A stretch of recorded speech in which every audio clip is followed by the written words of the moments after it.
Hi friends, welcome back to my channel.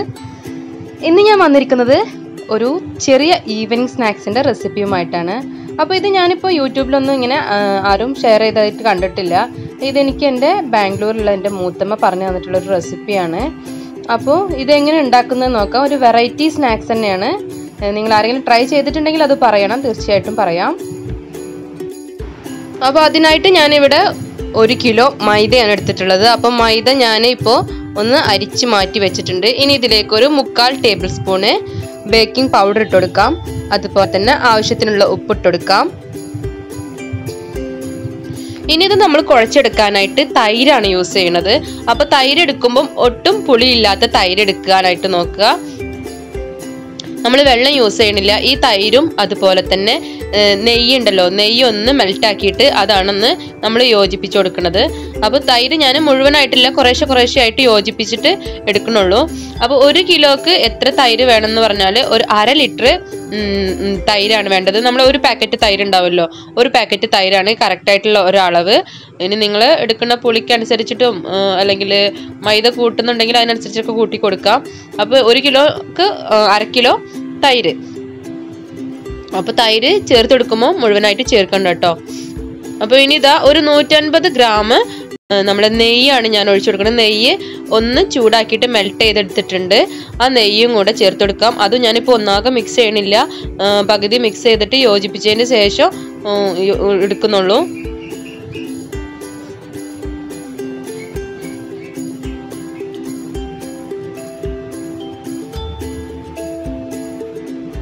ഇനി ഇതെല്ലാം കൂടെ ഒന്ന് കൈവച്ച് മിക്സ് ചെയ്ത് കൊടുക്കാം.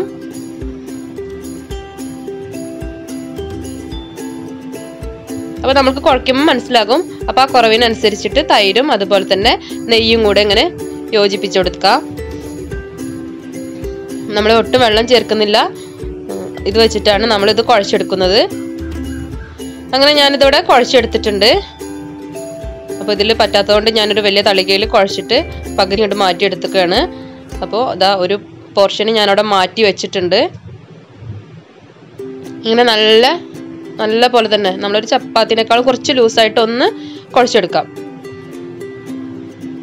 അധികം ടൈറ്റ് ആവണ്ട, നന്നായിട്ട് തന്നെ സോഫ്റ്റ് ചെയ്തെടുക്കാം. ഇനി അടുത്ത പണി ഇത് നമ്മൾക്ക് ഒന്ന് ബോൾസ് ആക്കി എടുക്കണം. അതാണ് ഇതിലെ കുറച്ച് റിസ്ക് ഉള്ള ഒരു പണി എന്ന് പറയുന്നത്. അപ്പോൾ ഇങ്ങനെയൊക്കെ ചെയ്യുമ്പോൾ നമ്മൾ മക്കളെയും കൂടെ കൂട്ടുക. അവർക്ക് ഒരു ഇൻട്രസ്റ്റിംഗ് ആയിരിക്കും ഇങ്ങനെ ചെയ്യുമ്പോൾ.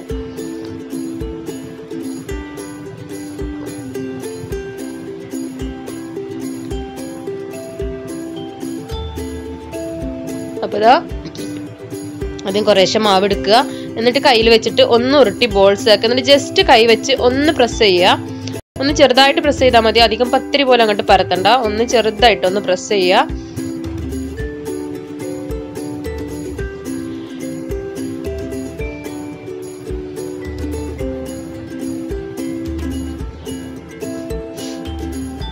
അപ്പോൾ ഇതുപോലെ പ്രസ് ചെയ്തെടുക്കുക. അപ്പോൾ ഇത് ഇങ്ങനെ ബോൾസ് ആക്കി എടുക്കാൻ കുറച്ച് ടൈം എടുക്കുമല്ലോ. അപ്പം നമ്മൾ TV ഒക്കെ കാണുമ്പോൾ അവിടെ ഇരുന്നിട്ട് ചെയ്യുകയാണെങ്കിൽ നമുക്ക് അത്രയും ടൈം പോയി കിട്ടും. നല്ല ഇൻട്രസ്റ്റിംഗ് ആയിട്ട് ചെയ്തെടുക്കാൻ പറ്റും ഇത്. പിന്നെ ഇതിങ്ങനെ ഉരുട്ടിയിടുമ്പോൾ ഒരു കിലോനൊക്കെ ഉള്ളതല്ല. അപ്പോൾ കുറച്ച് ഇതിൻ്റെ മുകളിലൊന്ന് മൈദപ്പൊടി തൂവി കൊടുക്കുക, ഇല്ലെങ്കിൽ അത് ഒട്ടിപ്പിടിക്കും നമ്മൾ ഫ്രൈ ചെയ്യുന്ന ടൈം ആകുമ്പോഴേക്കും. അപ്പോൾ ഇതൊക്കെ ഞാനൊന്ന് ബോൾസ് ആക്കിയിട്ട് വരാം.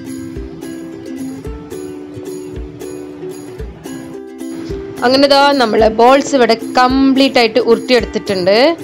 ഇതിപ്പോൾ പകുതിയുള്ളൂ കേട്ടോ, പകുതി ഞാനവിടെ മാറ്റി വെച്ചിട്ടുണ്ട്. എല്ലാം കൂടെ ഒരുമിച്ചിട്ടിട്ടില്ല, നമ്മൾ ഫ്രൈ ചെയ്യുമ്പോഴത്തേനും ഒട്ടിപ്പിടിക്കും. പിന്നെ അപ്പോൾ ഇതാ ഒട്ടിപ്പിടിക്കാതിരിക്കാൻ കുറച്ച് മൈദ തൂവിയാൽ മതി.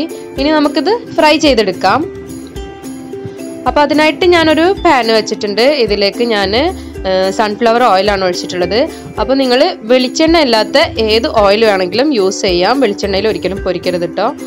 അങ്ങനെ അപ്പോൾ ഞാനിതാ ഓയിൽ ഇവിടെ ചൂടായോ നോക്കാം. നമുക്കൊന്ന് ജസ്റ്റ് ഒന്ന് ചൂടായി വരുന്നുണ്ട്. അപ്പോൾ ഇതിലേക്ക് ഒരു ചെറിയ ബോൾസ് ഇട്ട് നോക്കാം. അത് പൊങ്ങി വരുന്നുണ്ട്. അപ്പം അതിവിടെ ചൂടായിട്ടുണ്ട്. നമുക്ക് നമ്മൾ ഉണ്ടാക്കി വെച്ചിട്ടുള്ള ബോൾസ് ഇട്ടെടുക്കാം.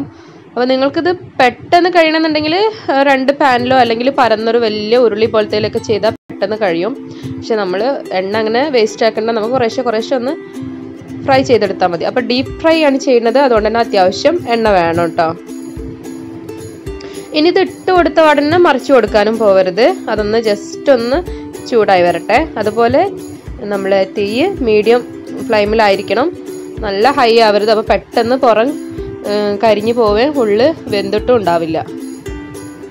അപ്പോൾ ഇതാ കുറച്ച് സമയം കഴിഞ്ഞാൽ നമുക്ക് ഇതേപോലെ ഒന്ന് അങ്ങോട്ടും ഇങ്ങോട്ടും എല്ലാം ഒന്ന് ഇളക്കി യോജിപ്പിച്ചു കൊടുക്കാം.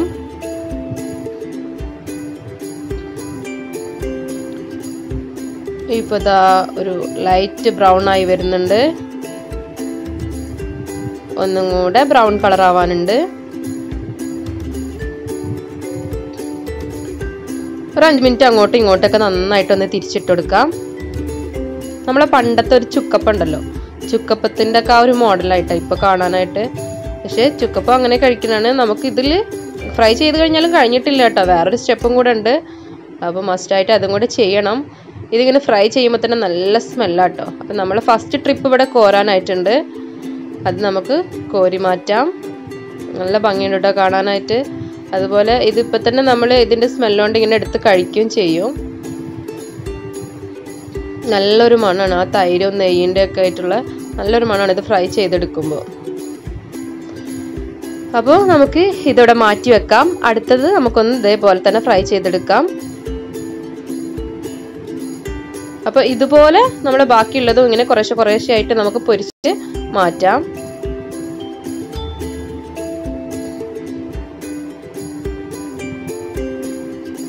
അപ്പോൾ ഈ ഒരു സ്നാക്സ് ഇപ്പോൾ നമ്മൾക്ക് എയർ ടൈറ്റ് ആയിട്ടുള്ള ഒരു ഡപ്പയിലൊക്കെ നമുക്ക് സൂക്ഷിച്ച് വെക്കാൻ പറ്റും കേട്ടോ.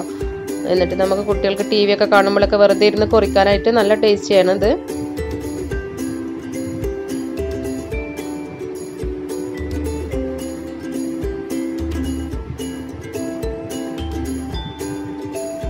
അപ്പോൾ ഇതാ നമ്മുടെ നെക്സ്റ്റ് സ്റ്റെപ്പും ആയിട്ടുണ്ട്.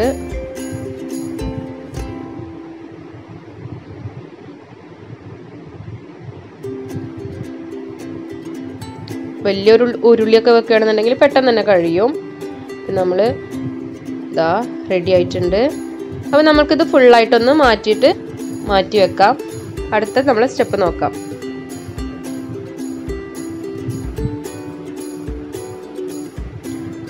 അപ്പോൾ ബാക്കിയുള്ളതും ഇതേപോലെ തന്നെ ഫ്രൈ ചെയ്തെടുക്കുക കേട്ടോ. അപ്പോൾ അത് ഞാനിനി കാണിക്കുന്നില്ല. അപ്പോൾ ഇതാ നമ്മളിതിപ്പോൾ മുഴുവനായിട്ട് ഫ്രൈ ചെയ്തെടുത്തിട്ടുണ്ട്. നല്ല ഭംഗിയുണ്ട് കേട്ടോ കാണാനായിട്ടില്ലേ, നല്ല ക്രിസ്പി ആയിട്ട് തന്നെ കിട്ടിയിട്ടുണ്ട് നമ്മളെ ബോൾസ്. ഇനി നമ്മൾക്കൊരു ഷുഗർ സിറപ്പ് ഉണ്ടാക്കണം. ഇതിൽ അതിനായിട്ട് ഞാനൊരു വലിയ പാത്രമാണ് എടുത്തിട്ടുള്ളത് ഷുഗർ സിറപ്പ് ഉണ്ടാക്കാനായിട്ട്. നമ്മൾക്കിത് ഒന്നാകെ നമ്മളെ ബോൾസ് ഇതിലിട്ടിട്ട് മിക്സ് ആക്കാനുള്ളതാണ്, അതുകൊണ്ട് വലിയ പാത്രം തന്നെ എടുക്കുക. അപ്പോൾ ആ പാത്രത്തിലേക്ക് ഒരു 1.5 കപ്പ് പഞ്ചസാരയും 1 കപ്പ് വെള്ളം ഒഴിച്ചിട്ട് നമ്മൾക്കൊന്ന് മെൽറ്റാക്കി എടുക്കാം. അപ്പോൾ ഷുഗർ സിറപ്പ് എന്ന് പറയുമ്പോൾ നമ്മൾ കേക്കിലേക്കുള്ള ആ സിറപ്പ് പോലെയല്ല, ജസ്റ്റ് ഒന്ന് സ്റ്റിക്കി ആയിട്ട് വേണം കിട്ടാനായിട്ട്. അപ്പോൾ അതിന് കുറച്ച് സമയം തന്നെ ഒരു 5-10 മിനിറ്റ് ഒന്ന് തിളപ്പിച്ചെടുക്കണം. അപ്പോൾ ഇങ്ങനെ ഒന്ന് കുറുകി വരും. എന്നിട്ട് നമ്മൾക്കിതാ കയ്യിൽ ഇങ്ങനെ തൊടുമ്പോൾ നമ്മൾ കൈ അതിലിങ്ങനെ ഒട്ടിപ്പിടിക്കണം. അപ്പോൾ ഇങ്ങനെ ഒരു ഒട്ടിപ്പിടിക്കും. അപ്പം നന്നായിട്ട് സ്റ്റിക്ക് ആവുകയും വേണ്ട കേട്ടോ, നന്നായിട്ട് അത് കുറച്ചും കൂടെ കട്ടാവണ്ട. ഇങ്ങനെ ഒരു ഒട്ടണ പരിവാകുമ്പം നമുക്കിതിലേക്ക് ഒരു ഫ്ലേവറിന് വേണ്ടിയിട്ട് ഒരു 3/4 ടീസ്പൂണ് പൊടിച്ച ഏലക്കായാണ് ഇട്ട് കൊടുത്തിട്ടുള്ളത്. അപ്പം ഏലക്കായ പൊടിയും കൂടി ഇട്ട് കൊടുക്കുക. എന്നിട്ട് ഒന്ന് മിക്സ് ആക്കിയതിന് ശേഷം നമ്മൾ ഫ്ലെയിം ഓഫ് ചെയ്യാം. തീ ഓഫ് ചെയ്തിട്ട് വേണം നമ്മളെ ബോൾസ് ഇതിലേക്ക് ഇട്ട് കൊടുക്കാനായിട്ട്. ഇനി ഈ ബോൾസ് മുഴുവനായിട്ട് തന്നെ നമുക്ക് ഇട്ട് കൊടുക്കാം. എന്നിട്ട് നമ്മളിത് ഫുൾ അപ്പോൾ തന്നെ മിക്സ് ചെയ്ത് എടുക്കുകയാണ് ചെയ്യുന്നത്. അപ്പോൾ ഇപ്പോൾ തീയൊക്കെ ഓഫ് ചെയ്താണ് കേട്ടോ, ഞാൻ അവിടെ തന്നെ വെച്ച് കാണിച്ചെന്നേ ഉള്ളൂ. നമുക്ക് ഇറക്കി വെച്ചിട്ട് വേണമെങ്കിൽ ചെയ്യാം കേട്ടോ. എന്നിട്ട് ഇതിലെല്ലാത്തിലും പിടിക്കുന്ന പാകത്തിൽ നമ്മൾ എല്ലാ ഭാഗത്തേക്കും നന്നായിട്ട് മിക്സ് ചെയ്ത് കൊടുക്കുക. അപ്പോൾ ഇത് പെട്ടെന്ന് തന്നെ നമ്മൾ ഷുഗർ അതിലേക്ക് പിടിക്കും. പിന്നെ ഇത് പിടിച്ചു കഴിഞ്ഞാൽ നമ്മൾ ഈ പാത്രത്തിൽ നിന്ന് പെട്ടെന്ന് മാറ്റിക്കണം, ഇല്ലെങ്കിൽ നല്ല കട്ടയായിട്ട് അതിൽ തന്നെ ഇരിക്കും കേട്ടോ. കുറച്ച് കഴിഞ്ഞാൽ പിന്നെ നമ്മളിങ്ങനെ അടർത്തി എടുക്കേണ്ടി വരും. അപ്പോൾ ഇത് എല്ലാ ബോൾസും നല്ല റെഡി ആയിട്ടുണ്ട്. നമുക്കിങ്ങനെ കാണുമ്പോൾ തന്നെ വായിൽ നിന്ന് വെള്ളം വരും. നമുക്കിതിങ്ങനെ കഴിക്കാനായിട്ട് തോന്നും. നല്ല ടേസ്റ്റി ആയിട്ടുള്ള ഒരു ഐറ്റമാണ് ഇതാ. കണ്ടല്ലോ, ഇതിപ്പോൾ ഇങ്ങനെ ഇരിക്കുന്നേ ഉള്ളൂ. കുറച്ച് കഴിഞ്ഞാൽ ഇതിൽ പഞ്ചസാര പിടിച്ചിട്ടുണ്ടാവും. അപ്പോൾ ഇതാണ് കേട്ടോ ഫൈനൽ ലുക്ക്. അപ്പോൾ ഈ ഒരു റെസിപ്പി നിങ്ങൾ തീർച്ചയായിട്ടും ട്രൈ ചെയ്ത് നോക്കണം. ട്രൈ ചെയ്ത് നോക്കുമ്പോൾ എന്നെ ഫീഡ്ബാക്ക് അറിയിക്കുക. അതുപോലെ തന്നെ വീഡിയോ ഇഷ്ടപ്പെട്ടാൽ ലൈക്ക് ചെയ്യാനും ഷെയർ ചെയ്യാനും മറക്കല്ലേ. കൂടെ സബ്സ്ക്രൈബ് ചെയ്യാതെ കാണുന്ന കൂട്ടുകാരുണ്ടെങ്കിൽ ഒന്ന് സബ്സ്ക്രൈബ് ചെയ്ത് സപ്പോർട്ട് ചെയ്യണം. കൂടെ കാണുന്ന ബെല്ലൈക്കണിൽ ഓൾ എന്ന ഓപ്ഷനിൽ വേണം ക്ലിക്ക് ചെയ്യാനായിട്ട്. അപ്പോഴേ ഞാൻ വീഡിയോസ് അപ്ലോഡ് ചെയ്യുമ്പോൾ നിങ്ങളുടെ ഫോണിൽ നോട്ടിഫിക്കേഷൻ കിട്ടുള്ളൂ. മറ്റൊരു നല്ല റെസിപ്പിയുമായി കാണുന്നത് വരേക്കും ബൈ ബൈ.